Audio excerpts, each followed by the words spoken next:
Hello everyone, welcome. This is Desi Vijay. I'm a North-South National team member and a coordinator for webinars. Glad to see you all here today. Hope you're all enjoying the spring and improved weather in spring season. After a small break due to regional contests, we are continuing with our webinar series with topics of general interest and importance. We are really pleased to have a budding would-be civil rights lawyer with us today to talk to us about different ways of thinking about careers. The presentation today is hopefully very useful for the graduating seniors, juniors, and as well as the parents to mull over the decision-making process of their career. I'm really glad you are all here, and I'm glad we could make this happen today.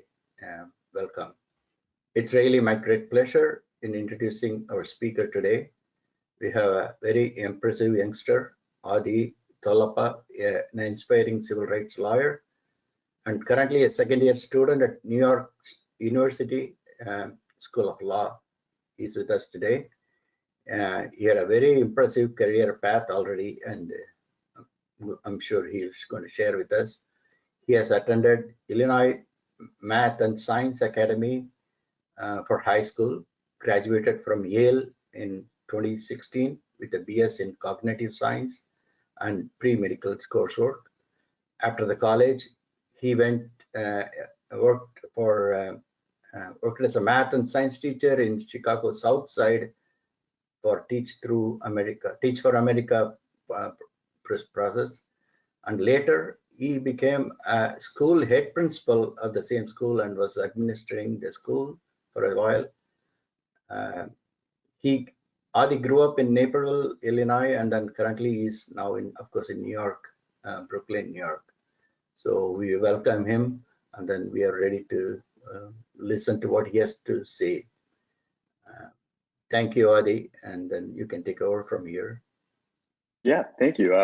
Well, welcome everyone, and thanks for coming to this webinar to hear me share some of my experiences and some of my thoughts. I do want to quickly thank Mr. Vijay and Dr. Chituri and the North-South Foundation for inviting me to speak. It's really an honor and a privilege to have this platform, and honestly quite surprising to hear that there are people who would be interested in what I have to say. So I'm excited to be here. To those in the audience, just real briefly, who have graduated this weekend or are about to graduate, I want to give a big congratulations on a big and important step. For those of you who are still in school, like me, I hope that the future of your academic journey looks even brighter than the past. I certainly feel that way as we begin to open back up and people are getting vaccinated.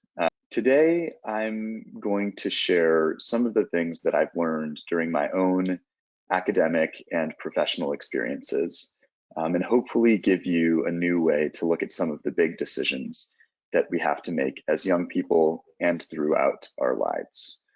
I want to say up front that I'm by no means an expert in the traditional sense. I'm 27 years old, and I've only taken kind of baby steps into my own professional life so far, working and then coming back to school. So that being said, I do believe in certain kind of universal truths, and one of those is that I think we are always both students and teachers. I also do want to share that I think, especially in the South Asian community, we have a tendency to only talk about our successes, and I hope to share a little bit today, not only about successes, but about failures, because frankly, those are the ones I think that we learn the most from. And I know that at least I have learned the most from. So with that all being said, I do want to get started. As brief context, Mr. Vijay mentioned this. I hope this provides some context for what I'm about to say. My background is that I grew up in the suburbs of Chicago in Naperville. I attended Naperville North High School for 1 year before transferring to the Illinois Math and Science Academy, which is a boarding math and science tech high school. I graduated fully intending on becoming a doctor and attended college at the Yale, at Yale University, intending to pursue pre-medical coursework and a degree in the hard sciences. Eventually, I switched my major to cognitive science, but as my bio kind of states, I never ended up going to medical school. I graduated from Yale in 2016. I joined Teach for America, and I taught math and science to 8th graders on the south side of Chicago for 2 years. In kind of a bizarre turn of events, the former school principal had to leave in the middle of the year. So I served as the school principal at this middle school on the south side for about 6 months. I've been attending New York University School of Law for 2 years now, of course, attending virtually during the pandemic, as many of you might be doing the same. So this is all kind of to say that my personal academic and career path has been far from direct. It has not been from point A to point B. It has zigzagged quite a bit. And as I'm sure you'll realize very soon, I think that's really informed my approach to how I want to pursue academics and how I want to pursue my career. So with that as like a little bit of an introduction, it might go without saying, but I grew up as the son of 2 Indian immigrants who came here, one in the 70s, one in the 80s, and who really uprooted their lives completely to come to an unfamiliar country, taking a risk, hoping that this risk would pay off and that they would be able to build a stronger future for their family. My parents never really told me that I had to choose one career path or another. Many of my peers had parents who pretty explicitly said that they had to pursue certain kinds of careers. But my parents, no doubt informed by their own experience of coming to this country with very little and struggling to make ends meet before taking on jobs that could support a family with my brother and I, while also taking care of in-laws. I grew up with both grandparents. My parents often would advise that I should choose a career path that, in their words, was stable. For a while, I didn't really know what stable meant, but as I grew up, I would often hear them talk glowingly and in really kind words about cousins and family friends who excelled in the traditional kind of criteria of success.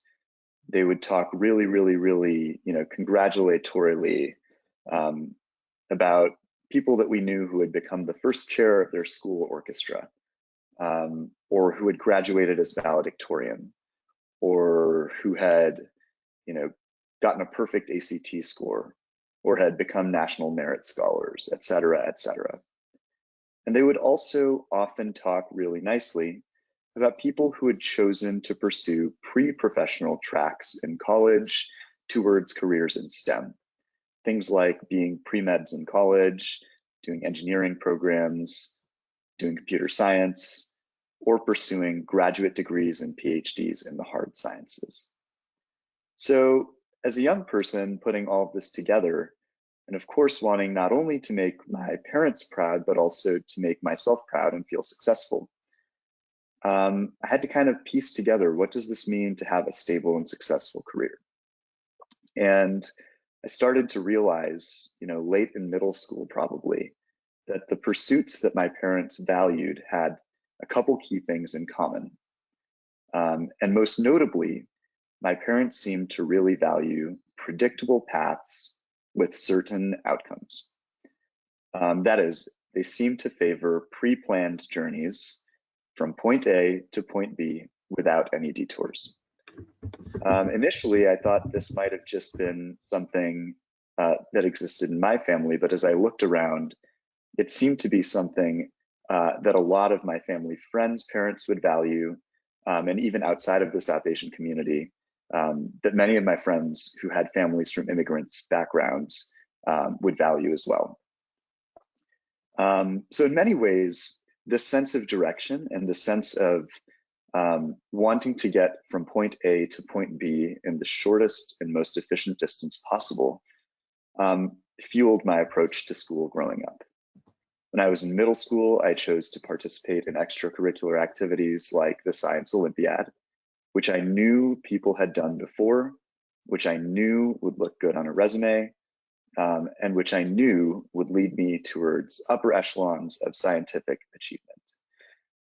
I chose to attend a boarding school at the Illinois Math and Science Academy, or IMSA for short, in part because I knew that IMSA had a really strong track record of sending people to great colleges, and I knew that I wanted to go to a great college. In high school, I generally chose to pursue conventional extracurricular activities, some of which I was genuinely interested in, but some of which, frankly, I wasn't that interested in, because I had seen other people do these activities, and at some level, I knew that these activities would help me get into college. I thought very, very little in high school about the things I was actually learning from the activities I chose to pursue. I took as many biology courses and chemistry courses as I could have at IMSA, and I decided that I wanted to be a doctor. I didn't really choose to become a doctor or get this into my mind, thinking much about what the medical profession itself entailed, but I knew that I wasn't very good at physics. I knew that I didn't really enjoy it. And frankly, at IMSA, it seemed that most people chose to pursue only certain kinds of careers. Most graduates ended up pursuing medical courses, pre-medical courses, chose to pursue engineering degrees or mathematics degrees, or degrees in the hard sciences. I also kind of saw early on, or at least perceived at IMSA, that any career paths that existed in the humanities, whether it was English or history, seemed to be less stable, at least in the traditional ways that my parents saw. Around this time, I remember actually that my dad, who had worked in IT for most of his career, lost his job. And for many years after 2008, struggled to find consistent work in his field that he had pursued for so long. This put the idea of certainty and stability at the top of mind. My parents would tell me often, you want to choose a career path that will always be needed. And the subtext there, they never said it explicitly, but the subtext was that people will always need doctors. So I graduated from high school. I attended Yale. And I was very confident at that time that by the time I was about 30, I'd be a licensed physician. That path I knew was going to be long. I knew it was going to be arduous, but it was certain and it was stable. The first time that I really questioned this wisdom of moving from path A, or from point A to point B, predictably and certainly, was during my sophomore year of college. In my sophomore year, I took a lecture course on bioethics and the law. And that was a topic that was totally new to me, but one that I quickly fell in love with. Unlike many of my hard science courses in the labs, which I had been doing out of a sense of duty to fulfill this career goal of becoming a doctor, I felt intrinsically and genuinely interested in this bioethics course. I was excited to go to class each day, and I chose to do the readings and sometimes even beyond the readings, going to my professor's office hours and chatting about topics that were relevant and interesting to me. Part of this was really inspiring because I think for the first time, maybe ever, I had taken a class that touched on an academic topic that I felt personally very compelled and moved by.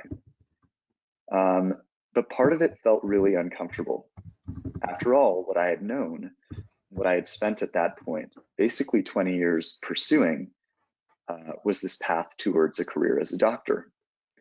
Now, bioethics is not totally divorced from being a doctor, but I started to ask myself if I should try to take more courses in this subject matter at the expense of not having space to take courses for my pre-medical requirements.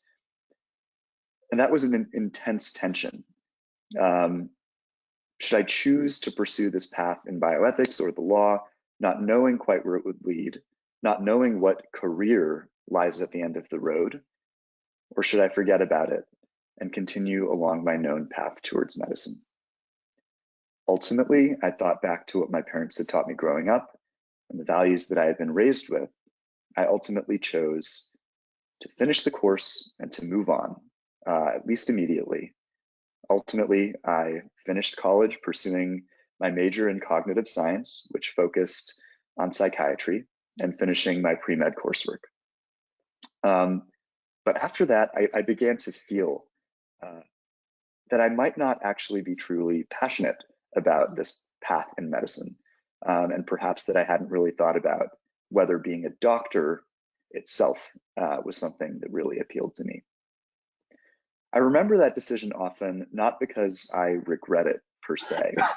I'm actually I'm pretty happy now with where my careers ended up. But I think about this decision often because, in my opinion, it's emblematic of decisions that many of us, especially young people, but even adults, make all the time.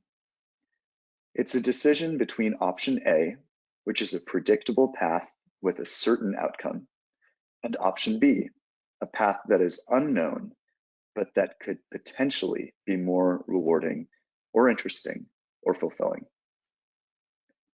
Most people follow conventional wisdom, like I did, and they choose option A. But I've realized over time, especially through the zigs and the zags of my career and my academic path, that implicit in option A, implicit in this idea that we should take predictable paths with certain outcomes, is a value judgment about the way that we ought to live our lives. That judgment implicitly is that stability and predictability are more important and more valuable than other aspects of our work and our life. Things like fulfillment, lifestyle, intellectual stimulation, and others. Now, I would, as I reflect, and I reflect back to my parents' experiences, their preference for stability and predictability makes a lot of sense, given their life experiences. My parents took a big risk coming to this country, as I'm sure many of ours did. And once they got to this country, they didn't have the privilege of choosing to pursue careers based on things like fulfillment or intellectual stimulation. They had one directive. Their single directive was to make enough money consistently to be able to provide kids with a lifestyle and with a future that would afford us the opportunities to make these kinds of decisions. I learned during my undergraduate cognitive science major that cognitive scientists, psychologists, and economists call our preference for that option A I was talking about risk aversion. Risk aversion basically means this. When faced with the prospect of taking a risk, on average, people tend to prefer a certain outcome over an uncertain outcome, even when on average, the uncertain outcome would lead to greater later payoff. It sounds kind of abstract, but try to paint it for you in a picture with an example. Let's think of a thought experiment. And this, by the way, is something that has been conducted by psychologists and has pretty robust findings. Let's imagine that I told you that you have two options. Right now, I could either give you $10, or alternatively, I could flip a coin and give you $21 if it landed on heads. On average, most people who go through this experiment choose to take the $10 right now, as opposed to taking the chance of getting 21. Even though on average, the second scenario, in terms of its expected value, leads to a greater payoff. That is that if there's a 50% chance of getting heads, and that 50% chance would give you $21, then on average, you could expect that the second option I described with the coin flip would net you $10.50. You might be thinking to yourself, oddly, I'm actually more interested in taking the coin flip. And in fact, I'm sure that's right. And it's actually part of the point I'm trying to make today. Although people, on the whole, are risk averse when faced with the prospect of taking a chance, that is to say that on average, people would choose a certain outcome and a predictable outcome. Individuals across our society have very different risk profiles, meaning individuals have very different preferences for how much risk they're willing to take in a given situation. What does that mean for us and our central question of whether to take option A or option B? Well, my goal isn't to tell you that risk aversion is a bad thing, or to tell you that certainty and predictability are unimportant. My goal is to tell you that this conventional wisdom of choosing certainty and predictability over a chance at a better outcome is not for everybody, and it might not be for you. And it certainly isn't for everybody all of the time. I think back to some of the single most important decisions that I've ever made in my life, the ones that taught me the most, and the ones that helped me grow into who I am today. And I think that on the whole, almost all of these decisions involved me choosing to take the risky choice over the certain one. When I graduated from college, I had the choice of going to medical school or choosing to pursue a job that didn't really align with any career that I thought was something that I wanted to pursue long term, but one that I thought would teach me more and put me in a more, in a situation where I would learn more in the short term. That was my decision between choosing to go directly to medical school or choosing to go to Teach for America to work for a couple of years. Initially, I decided to go to Teach for America with the intent of going to medical school later. I thought to myself that this would be a good opportunity to build life skills and to develop perspectives on the kinds of communities that I'd want to serve as a doctor. This was a less certain choice, and it's by no means am I saying that it was a totally uncertain choice. Teach for America is a program that many people choose. But I think that single decision has had perhaps the biggest impact on my life, and I think it probably taught me more than going to medical school would have.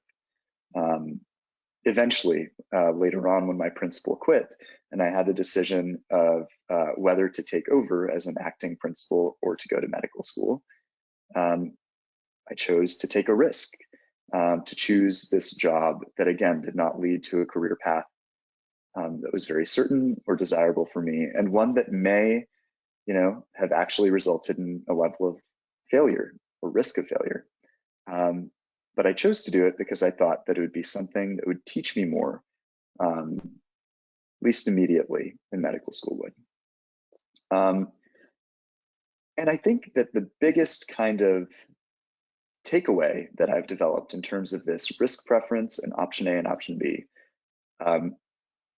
is that it's worth thinking about the trade-offs that we're making as we make these decisions, instead of just assuming that predictability and certainty are optimal. So here's one reason I think that option A for predictability and certainty might not be right for everyone all the time. Choosing a predictable path with a certain outcome presupposes that the inherent value of any path is the outcome itself. That's achievement at the end of the road, rather than the journey. This might sound cliche, but as I've just shared with my examples from my professional life, I think that the journeys, that is the path that I've taken towards getting to the stage that I'm at, has taught me more than any single achievement that I've achieved along the way. And I do confidently believe that the zigs and the zags that I've taken over the course of my life have informed me more than a direct path would have. And here's another reason that I think option A might not work well for everybody all the time. If you choose a predictable path that doesn't make you happy or doesn't keep you interested, there's a good chance you won't experience real success or happiness by choosing that route. many of my friends from high school and from college have chosen to pursue paths that, you know, our parents would have thought when we were younger were highly valuable and really commendable. Things like degrees in advanced hard sciences, or medical school and residency and fellowship that follow. Many of my friends have really enjoyed these paths towards becoming a doctor, or becoming an engineer, or becoming a scientist. But I think others often tell me that they wish they had really known what they were getting into beforehand. There's a risk, I think, in choosing to pursue paths like these, or really any path, as just a default option. That is, choosing a path because it's something you've always done. I remember distinctly a conversation I had a couple years ago at one of my cousin's weddings. And I was sitting at a table with one of her who had become an anesthesiologist and was now practicing. I grew up thinking that anesthesiology was among the most incredible fields that you could get into. One that was stable, one that was complex, one that was important and helped people, one that was, you know, very hard to get into. I remember asking her what her advice was about going to medical school, because at the time that was something I was still very interested in. And I remember her response to me was, my advice is don't become an anesthesiologist. I remember hearing this and realizing she was joking a bit, but I remember thinking about it quite a bit, because that, I'm sure, was something she would want to, you know, have wanted to have known beforehand. And I think this kind of points to another issue with pursuing, you know, these certain paths that are highly predictable just because they're really predictable and certain. And that is that our values and our interests can change over time. Choosing a path that is long but that is certain may put you in a position where you're forced later on to decide whether to continue along course or to choose to do something that is more aligned with your interests. So these are just a couple of the issues that I've kind of been tossing around in my head. And I'm sure, you know, if this is something that's interesting to you, it might sound great in the abstract, but you might be thinking, so what? How can I apply any of what you've said to my life? Well, I think the first thing that I would encourage any young person to do is to perhaps literally come up with a list of the values that you hold close, the things that you're not willing to compromise, and to jot them down on a piece of paper. And when I think about values, things that I'm, you know, kind of describing, on my personal list, I would put things like fulfillment. I would put things like intellectual stimulation. I would put things like lifestyle balance, the ability to have time to spend with family and friends, in addition to being able to do work. Of course, certainty and predictability may be values of yours, and that's great. But I think getting a sense of what your values are and how you prioritize them as you make decisions is very important, because it prevents you from being put in a position like my cousin's friend, where you look back on a decision afterwards and wish you had known your values better beforehand. Once you have your values down, another thing you could do when it comes to big life decisions is what we call in economics hedging. And by hedging, I mean that you can choose to pursue predictability and certainty in certain aspects of your life, perhaps your interpersonal relationships, perhaps your coursework, and perhaps your career, even if it means that you might not be able to maximize some of your other values, like fulfillment or stimulation. And on the flip side, you can hedge that by choosing to take greater risks for fulfillment and happiness in other areas of your life, like pet projects or a hobby. One of my best friends from high school went to college at Duke and chose to pursue computer science and engineering as his majors. Basically, what that meant for him was that his entire 4-year course plan was predetermined. There was virtually no room to take classes outside of those that he had to take for his major.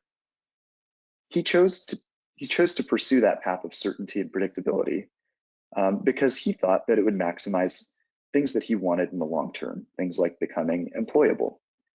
But on the flip side, he craved for some outlet for his creativity and for his ability to explore his other interests.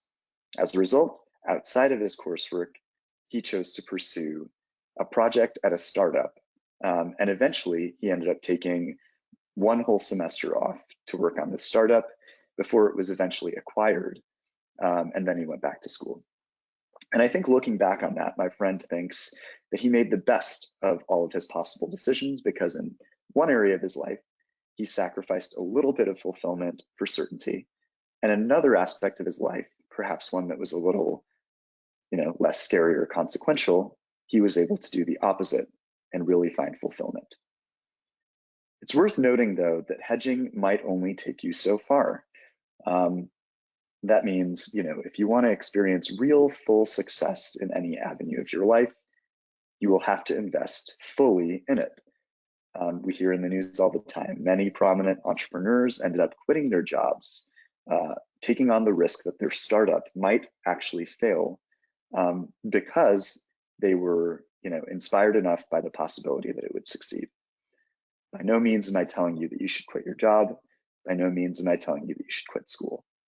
But I think that eventually, whether you hedge now or not, in the future, all of us face decisions where we have to truly, truly step in one direction or another. For me, that was the decision of whether to go to medical school or to not. There is no halfway. Another option that's not mutually exclusive with any of these is to think beyond just stability and predictability when making decisions. Instead of thinking only about whether a given career path will be stable and certain, for example, for me, instead of just thinking about whether a career in medicine would be stable and certain, I would encourage you to ask if the work that the people in this path do, or the journey itself, is the kind of thing that you'd like to engage in, whether it aligns with those values that you've listed out as you've written them down. I remember a conversation with my cousin later on where I told her about some of my misgivings and things I was feeling about medical school. She told me, frankly, point blank, if you're feeling like this now, it's going to be very tough for you to get through residency. Hearing that was really helpful for me, because it helped me put into perspective that while the end goal of becoming a doctor might be something that was interesting to me, the path towards getting there didn't align with my day-to-day values. It didn't seem, at least to me, to fulfill some of the other things that I wanted in my path and in my career. So I would encourage you, if you have a career in mind, whether that's as a historian or as an artist or as a lawyer or as a doctor, to find somebody who's actually engaged in this career and to ask them questions about your values. Ask them if they're fulfilled by what they do. Ask them if they enjoy what they do on a day-to-day. Ask them what they do on a day-to-day. And ask them what they're able to accomplish outside of work, how much time they're able to spend with their family and with their friends. All of these things are, these are things that anybody who's pursuing a career would probably be happy to share. And it's the kind of thing that many of my friends who chose to go to medical school wish they would have done beforehand, before choosing to pursue this path of certainty and of predictability. And I guess the last thing that I'll say before we close out, and I'm happy to answer any questions, is that I would push yourself, given that, as I told you, as a society, we are very risk averse.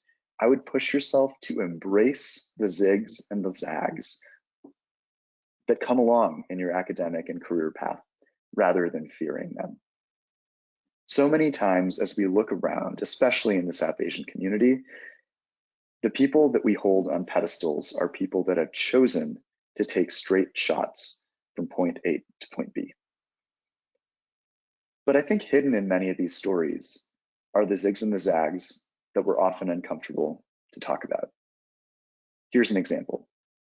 My older brother, who's 3.5 years younger or older than me, went to undergrad for 3 years, left undergrad, spent 1.5 years pursuing a black belt and getting his personal kind of affairs in order, went back to school for many years, transferred several times, and years later eventually chose to become a lawyer.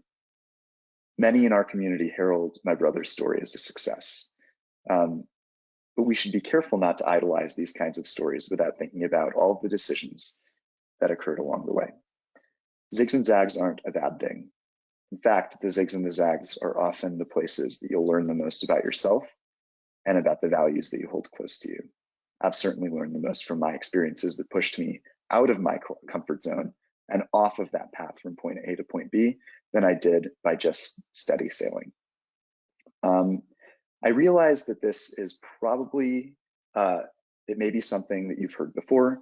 I realize that this may be something that could be contrary to the way that you've approached your decisions. That's okay. Again, by no means do I want to close this discussion by saying, don't become a doctor, don't become a lawyer, don't become A, B, or C. What I would encourage you to do is really think about what matters to you and the kind of work that you'd want to be doing before sacrificing things that matter to you just for stability and predictability. With that, I am happy to take questions. Thank you so much for listening thus far. And yeah, happy Sunday. Thank you. Thank you, Adi. It's such a wonderful presentation. It's particularly exhilarating and refreshing to hear a talk heart to heart instead of PowerPoint presentations. So thank you for that. Hope every one of you followed him closely. Please post your questions in the questions tab when you get an opportunity to ask him whatever you want to ask. But let me start with my own question, Adi. When you were going on as a straight shoot career path and suddenly diverted towards the Teach for America, what prompted you to do it and who prompted you to do it? Any thoughts on that? Yeah, it's a really good question. I think frankly, one of the biggest reasons that I chose to move off of the path straight from high school to college to medical school is that I felt that after taking this path through college, spending so much time taking these courses, and especially just spending so much time in school, I felt that there was a real gap in my life in terms of my experiences with the real, I mean, this sounds cliche, but the real world. And particularly, when I was interested in pursuing this career path into psychiatry, my goal had always been that I wanted to work in populations that were underserved, in areas that didn't have much psychiatric care or access to healthcare. And there came a point pretty late in college where I thought to myself, do I actually know what it means to serve people who are from a community in need? Especially since I had been going to school at that point without any professional experience for many, many years. I remember one climactic conversation with a mentor of mine. He was a graduate of Harvard who had pursued pre-medical coursework there. And I talked to this friend about the prospect of going, from basically jumping from one hoop to another, taking these courses, taking my MCAT prep class, taking the MCAT, and so on and so forth. My friend, his name's Siva, he's also a South Asian person from Rockford. He described these steps as the conveyor belt. The conveyor belt, in his opinion, was the path that we are kind of on, whether we realize it or not, that is pre-planned for us when we choose to engage in certain kinds of higher levels of academics. The conveyor belt for me was operating through college without really thinking about where I was or what I was doing and just jumping from hoop to hoop. Siva encouraged me to get off of the conveyor belt and to take a look around. That is to see which direction I was going in and whether I really wanted to be going in that direction. And thinking about this metaphor of the conveyor belt is something that I've realized applies in many areas of life. It's really easy to look around and see other people pursuing certain careers and to think that that's the limitation of what careers you can pursue. So in a very short answer, it's that I wanted experience kind of working day to day with the people that I hoped to help long term. But on a second level, I wanted to kind of zoom out and redefine, what did success mean to me? What direction was I going in? and was this direction I really, really wanted to be going in. So think about the conveyor belt, I would say. Thank you. Yeah. And I would follow up with another one saying that obviously your parents had encouraged you to do all those things, but what was their reaction when you first announced that you're deviating from the straight path towards Teach for America or going to Southside School or all those things? Was this encouraging? Or you know, I've been really blessed, I think. I mean, for many reasons, I'm so blessed at how my parents have supported me growing up. They've generally, over the course of my life, been very supportive of things that I've chosen to do. They were shocked, I think, more than anything, when I chose them I wasn't going directly to medical school. I say shocked because I had been going on this same path for, at that point, you know, I'd been talking about being a doctor for about 6 or 7 years, at least. And in many ways, I'd convinced myself that this was my path. And so that's what I had projected towards them. When they heard that I was deviating from this set path, they were shocked, I think, because that's what they expected that I was interested in. I remember actually the bigger shock came 2 years later when, so, you know, for those of you who don't know this, Teach for America itself is a 2-year program. You're bound to teach for 2 years, and after that, you're free to do whatever you want. But I remember telling them after my 2 years that I wanted to continue working at the school I was working at. And that shocked them, because to them, I guess they were surprised to hear and a little concerned hearing that I might be interested at that point in pursuing a career teaching, which, you know, is no secret. It's probably less lucrative and it's potentially less stable than a career in medicine. But I think ultimately, and you know, if I'm going to embrace what you said, Mr. Vijay, about the heart to heart. I grew up with 2 parents who were working. My mom was a teacher since I was born. And my dad worked, like I said, in IT, a very, very lucrative job, but frankly, a job that he didn't like very much. So I grew up with these 2 examples of professional life. My mom, whose job made less money, but a job that she really, really loved. And my dad, who's, you know, in many ways our family breadwinner, at least when he was able to work, who really, really didn't like his job.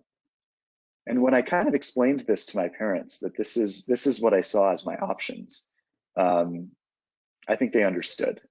And I said, you know, I would rather take a career or choose, at least in the short term, to do a job that I find more fulfilling and that I enjoy, even if it's less lucrative, the same way that my mom had when she quit working at IBM to start teaching. That seemed like it made more sense to me, that I would rather do that than choose a career, at least short term, that paid more, but that I might be less happy at. So after I told them that, I think they understood a little bit more. great, yeah, that's great to have a support from them. The first question I have is exploring the zigzagging the way to find a passion? Sometimes children are genuinely lost in that, in not knowing what they want. How would you propose they find their passion? This is such a good question. I wish I had a really easy answer, because I think different people find this inspiration at different points in their life. Some people go a really long time without finding it. I have a couple examples in mind.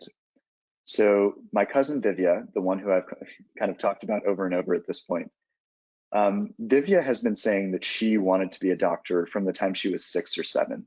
Her passion was so clear so early, and it really provided her with so much direction growing up.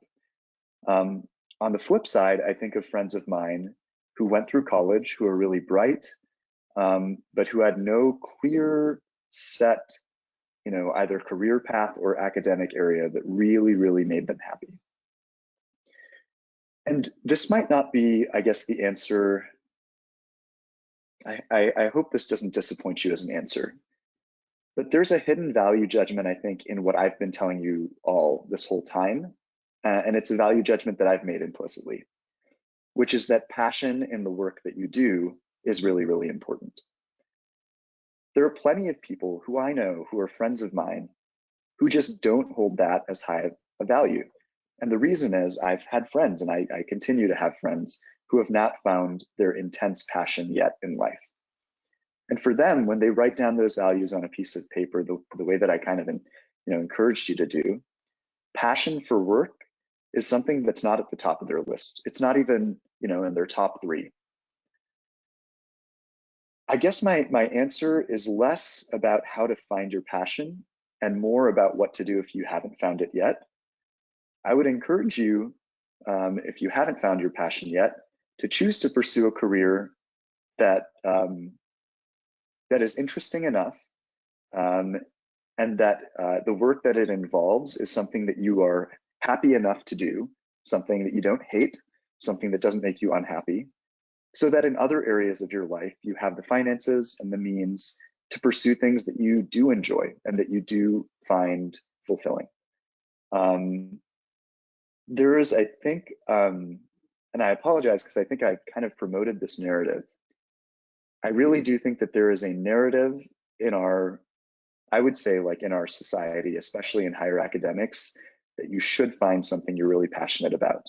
And that one of the keys to life is being passionate about your work.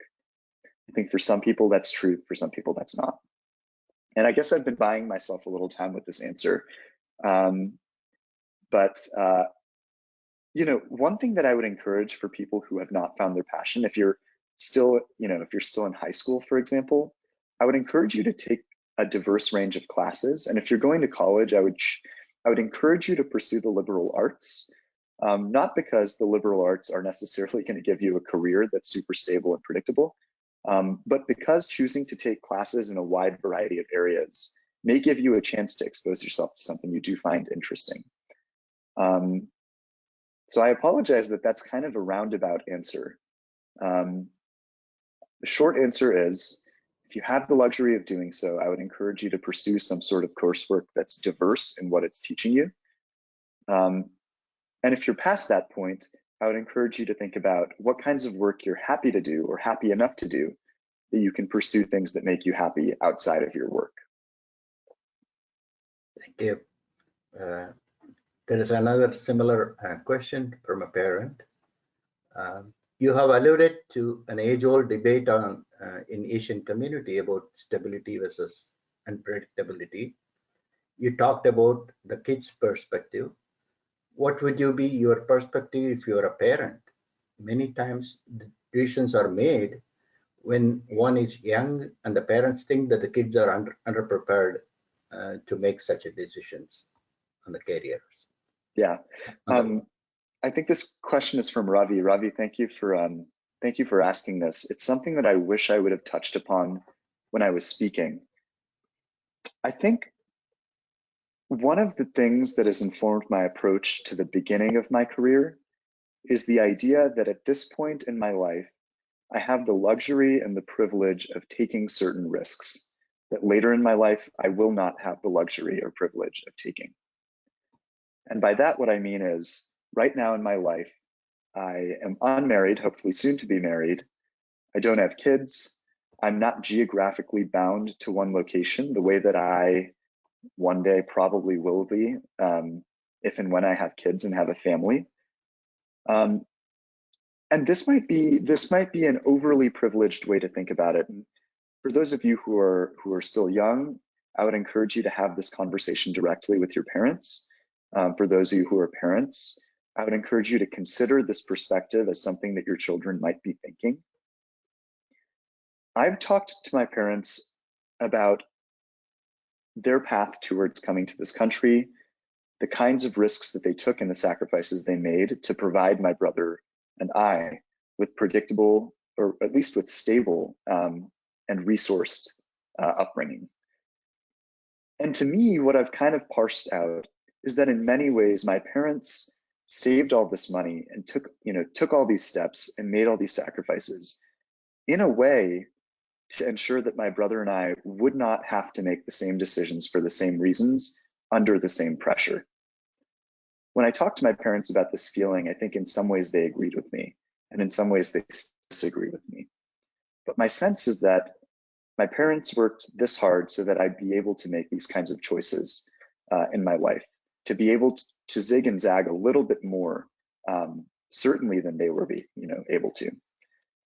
But I think it's something that's so important considering. I think for many people, the age between about 18 and about 30 is virtually the only time in our lives that we're able to take these kinds of risks, because it's virtually the only time in our lives when other people don't rely on us to be able to produce things like stable income. So I am sure that my approach, I'm sure that my outlook and my list of values is going to change probably very shortly. But I would encourage, again,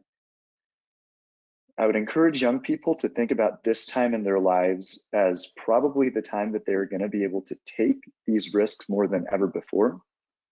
And I would encourage parents to, at the very least, acknowledge that this might be something that your kids are thinking, and to also think about the reasons that you've made the sacrifices you have and saved the money that you have, and what that means for the kinds of decisions your kids might be able to make.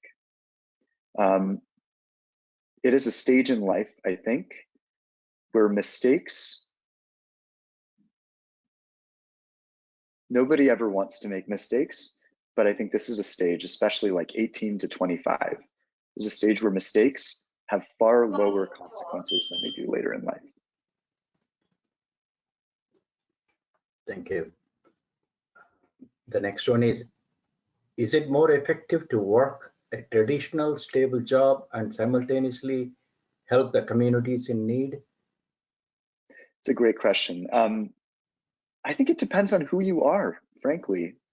I mean, I can't claim to be, holier than thou on this. I'm a person who left a job serving communities directly to choose to go into a career that's more lucrative.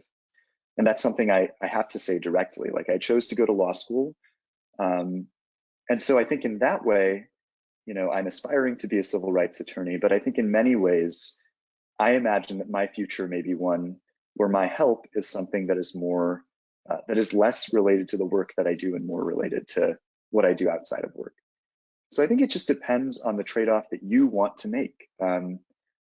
I think that there are plenty of ways that you can contribute to communities if you have stable income and if you make excess income.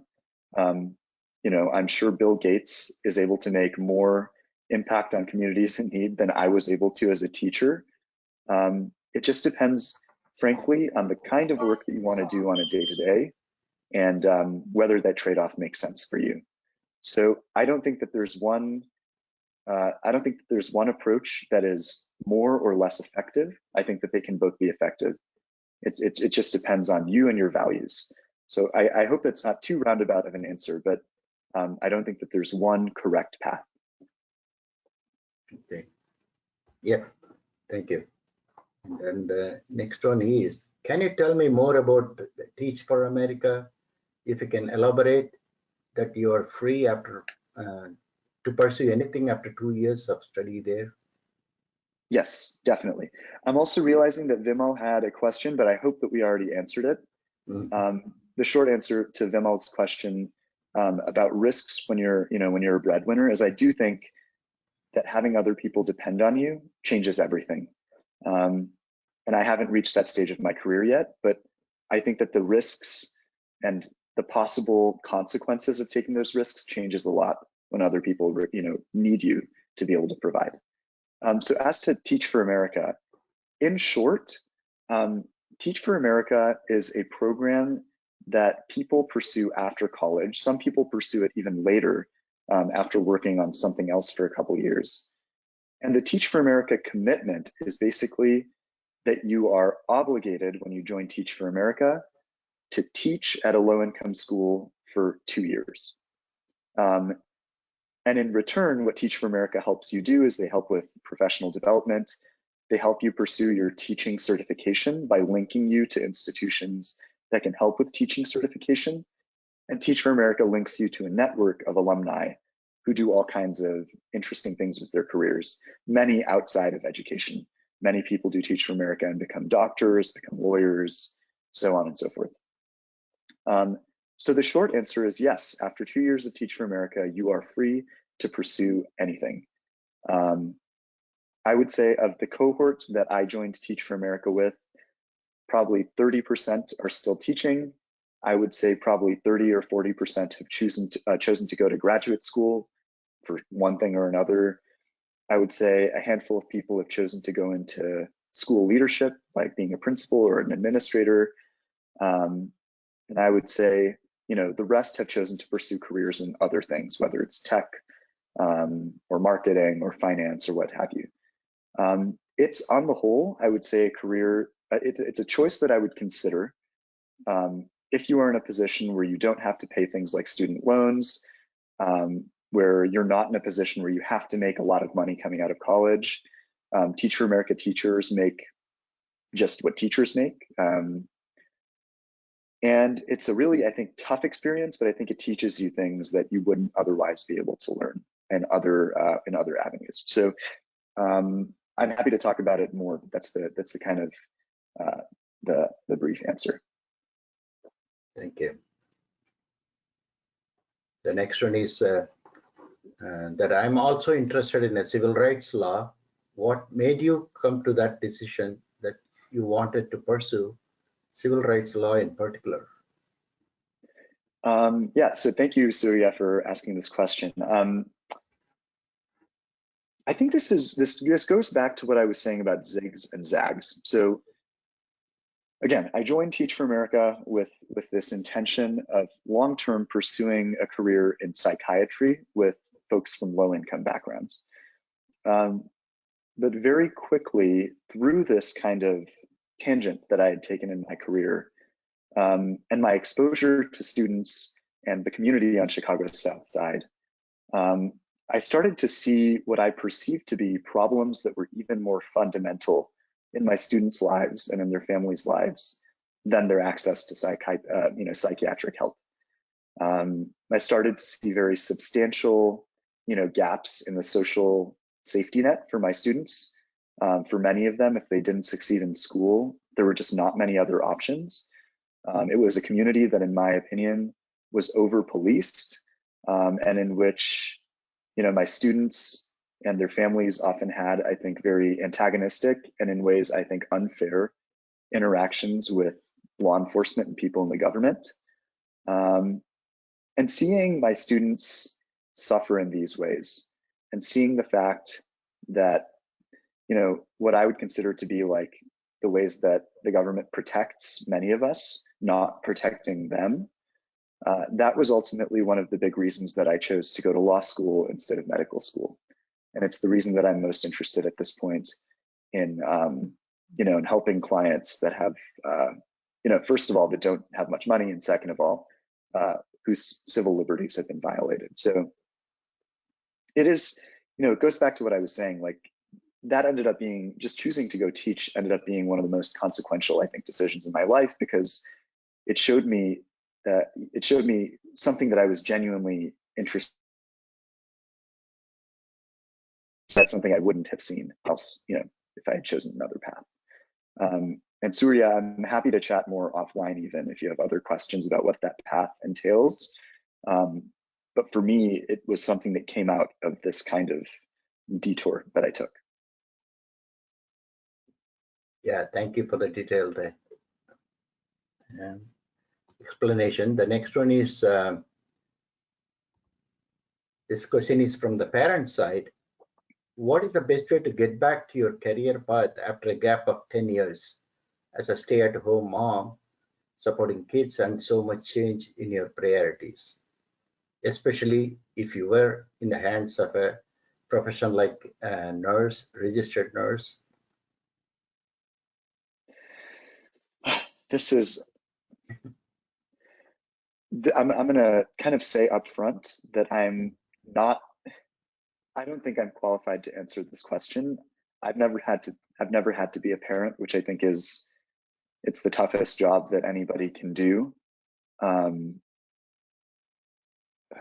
Gosh, I mean, one thing that I would say, at least from what I understand from friends of my parents and from friends of mine who are parents who have had to take time off from work and then re-enter the workplace is I would, number one, I would not get discouraged about the skills that you gained in that profession in the first place, and those skills still being valuable. So especially if you're working in a in a profession that's hands-on, where you're helping in medical settings, providing medical care, I think that's something that people needed 10 years ago just as much as they need today. I will also say that my own mom, before I was born, worked at IBM on their kind of business infrastructure side. She was working a ton. And when I was born, that's 27 years ago, she made the choice to leave that job and to choose to start teaching, because she felt that that was a trade-off that was meaningful to her. Ultimately, I think that's a decision that she is happy she made. But I think she ended up not deciding to try to go back to that same setting. I hesitate to give advice to effectively like one of my elders and somebody who has more life experience than me, but if it is something you care about doing, I would say you should think about doing it. If anything, starting something like part-time, if that's possible, to see if it's something that you can pursue alongside childcare, I'd say I would encourage that. But I'm so sorry, I don't feel qualified necessarily to tell you, how to do something like that. Thank you. Let me see.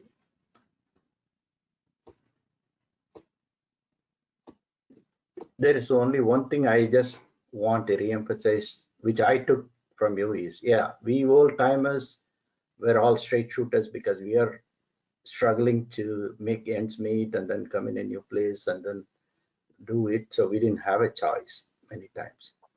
But what I understand from you is going straight shot is not bad, but only if we create some dissonance in you, please stop and pursue it instead of just ignoring it and then keep going, because later in your life it's going to cause some kind of a mental dissonance or dissatisfaction with your whole life. So that's what you are trying to emphasize, right? Yeah. Okay. And if I can just add on to that, I think when I was thinking about what to talk about today, the kind of central place that I was drawing inspiration is that I think in the South Asian community, at least when I was growing up, we really, really idolized and I think mythologized almost some people in our community, some kids in our community who seemed, at least the way that we talked about them, to be perfect. And it seemed that when we would idolize these students, I remember personally certain people that my family and friends would talk about all the time. These were often people who it seemed had gone straight from one point to another. But I remember talking to these people in person. I remember talking to some of these people I had idolized and hearing from many of them that their path hadn't ever actually been so direct. It's just the way that people perceived it from the outside. And so I think if we dig deeper, I think it's just exactly what you said, Mr. Vijay. I would never want to discourage somebody from taking a career that's going to support their family, one that's going to be lucrative. But I think it's exactly what you said. It's that detours from that path, or even choosing to totally go on a different path along this journey. I think that's something we should embrace, because I think it has the capacity to make us better people. And I would just encourage young people especially, constantly evaluate and reevaluate what your values are. What are the things you actually care about? And how do you want to be spending your time in your career? Thank you. Like one parent has commented that, Aditya, I liked your honest reply from both the perspective of kids and the parents. It's really thought-provoking. Good luck for your interesting future. I would really join with her saying that, yes, we really wish you a great success in your future, and then get to do what you really wanted to do and change the country, change society, whatever it is. And thank you for coming up. and then sharing your thoughts here. I don't have any more to ask you, questions to ask you, but they are all very appreciative of your time and efforts. Yeah, absolutely. The last thing I will say is, you know, I've started my summer job right now, so my availability is somewhat limited. But if you do want to follow up with me or ask me something about something I said, or if you have something more kind of, you know, more of a personal question, you can contact me. And I guess I can type this into the questions. Yeah. Hopefully you all can see this, or maybe not. My email account is aditya. Yeah, I put it out to that person, Surya, but I'll send it to all. Great. Yeah, feel free to shoot me an email. You know, again, my goal, well, I don't want to be repetitive. It's been a pleasure to come speak here. And by no means do I want, you know, I would hate for parents who hear this to be thinking that I'm telling their kids to totally, like, I think you should listen to your parents also. I listen to my parents all the time, or I should say not all the time, but I really do value what they think. And I think our parents carry a lot of wisdom. And parents, I would say, listen to your kids too. Exactly. You know, we, you know, this is maybe the biggest thing I learned when I was a teacher and a school principal, is that, as you know, as an adult working with kids, of course, being a parent is different than being a teacher, but I would often find myself very confused about my students and the reasons that they were acting a certain way or doing certain things. And I would often think to myself, you know, wow, this kid is really irresponsible, or this kid just doesn't have their priorities straight. They don't get it. But I think what it's important to realize is that kids don't always make decisions that make sense to adults. The kids make decisions that make sense to them. You know, we are not agents of chaos. Kids have values, and they say the things they do for a reason, and they do the things they do for a reason. And I think as adults, it's our responsibility to try to understand that and see how we can support or advise or guide. And I guess I say this as I'm kind of in the middle of all of this, kind of a kid and kind of an adult. So thank you, and looking forward to hearing any questions if you have them in the future. Yes, yeah, we've given them your email also, so feel free to contact him. He's a lawyer after all. Thank you, Adi, for your time, particularly when you are in the middle of your exams, as well as starting a job and all this, and you try to squeeze us in with these webinars. We really appreciate that, your time, your patience, and also educating us on this important thing, topic. We wish all the success in all your future endeavors, and then we hope to be in touch with you and then bring back to you some other time a little bit more interesting talks. Thank you for your continued support, and thank you, Aditya, and thank you all the participants. Please stay safe, and then good luck with your all school finals. Stay healthy, and our sincere thoughts and prayers are with everyone in India right now, and then we are all now going through all this together. I think we can beat this virus, and then we can be back to the normal quite soon. Bye for now, and then we will see you the next time. Thank you, Aditya, and be in touch. Thank you. Take care, everyone.